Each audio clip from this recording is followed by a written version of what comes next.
Өзге жұлдыздарда айналып жүрген планеталарды қалай табуға болады?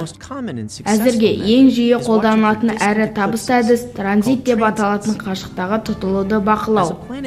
Планета өз жұлдызының алдынан өткенде жарықтың бір бөлігін тұтып, оның жарықтығын сәл азайтады.